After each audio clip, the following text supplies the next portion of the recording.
ver con todo su equipo cuál es la verdadera situación que estamos viviendo tanto los bonaerenses como los vecinos de acá de Pilar, y esto que nos ayude para generar políticas de Estado en materia de seguridad. Claramente tenemos objetivos, tenemos horizontes.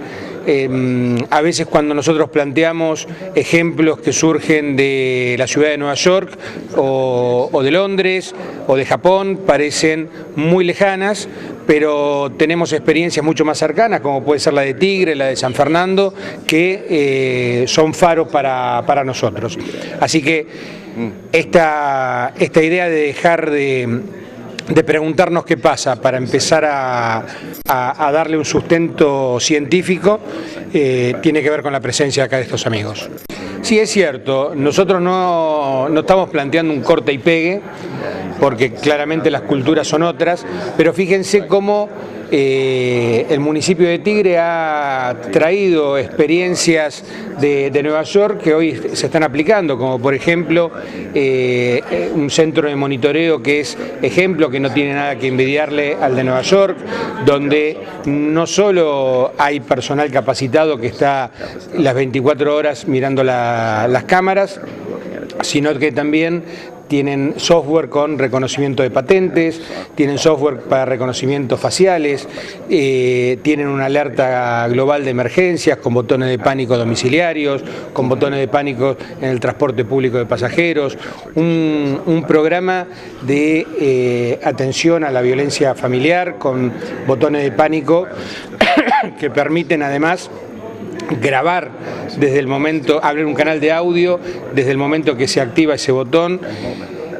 La estadística incluso de Tigre que marca que no solo no han crecido los casos de violencia de género, de violencia familiar, sino que han ido en retroceso, y que aquellos femicidios que hubo y aquellos actos de violencia graves que hubo eran los que no habían llegado a denunciarse o no habían entrado dentro del sistema municipal. Por eso esto que estamos haciendo es dejar de tocar timbre para decir qué mal que estamos, sino es pasar a los hechos, de empezar a construir políticas para poder aplicarlas. ¿Cómo interpreta la realidad que se han incrementado las estadísticas de muertes en ocasión de robo en Pilar en las últimas semanas, en lo que ha sido del 2016? Bueno, claramente yo vengo planteando que lo primero que está equivocado es el diagnóstico en Pilar. Si pensamos que el problema es el aumento de los robos adentro de los barrios cerrados y tomamos políticas para cubrir eso, evidentemente estamos descuidando el resto del problema.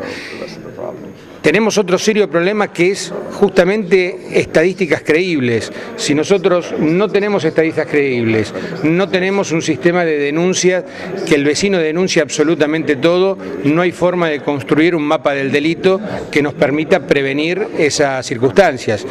Y lo más importante, acá hay que invertir en investigación y en inteligencia criminal para resolver los casos. Si el 98% de los casos queda sin resolver, tenemos multireincidentes que hacen más violentas las calles.